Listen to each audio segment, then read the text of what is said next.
মত প্রকাশ ও গণতান্ত্রিক মূল্যবোধের উপর সংগঠিত হামলার প্রতিবাদ এবং স্বাধীন, দায়িত্বশীল ও সাহসী সাংবাদিকতার পক্ষে ঐক্যবদ্ধ অবস্থান জানাতে রাজধানীতে অনুষ্ঠিত হয়েছে গণমাধ্যম সম্মেলন 2026। রাজধানীর খামারবাড়ি কৃষিবিদ ইনস্টিটিউশন বাংলাদেশ কমপ্লেক্স মিলনায়তনে শনিবার সকাল 10:30টায় সমবেত কণ্ঠে জাতীয় সঙ্গীতের মাধ্যমে সম্মেলন শুরু হয়।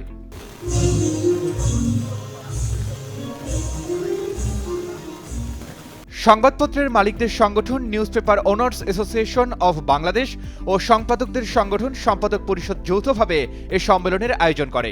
সাংবাদিকদের কাছে বলবো, আপনারা কি অবগত আছেন যে কনস্টিটিউশনে শুধু দুটো পেশাকে কনস্টিটিউশনাল ধারা দিয়ে প্রোটেক্ট করা হয়েছে? একটা হচ্ছে জুডিশিয়ারি, স্বাধীন জুডিশিয়ারি কনস্টিটিউশনে বলে দিয়েছে, এবং স্বাধীন গণমাধ্যম কনস্টিটিউশনে বলে দিয়েছে। তার মধ্যে কিছু সীমাবদ্ধতা আছে, আমি স্বীকার করি, কিন্তু কনস্টিটিউশনালি দুটো পেশা হচ্ছে প্রোটেক্টেড। কেন?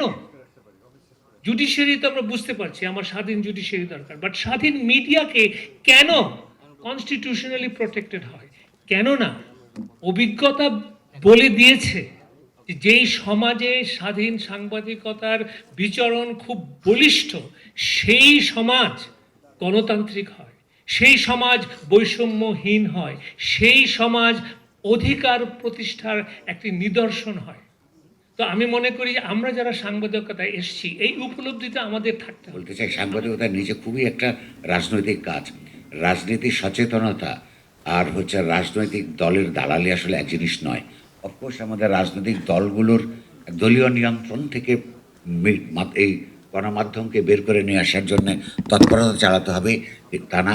কিন্তু একই সঙ্গে ইতিহাস সচেতনতা, রাজনীতি সচেতনতা অত্যন্ত গুরুত্বপূর্ণ ব্যাপার।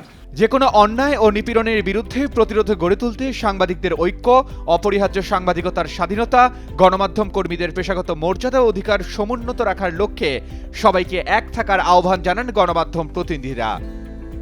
Arman Ali, Daily Sun.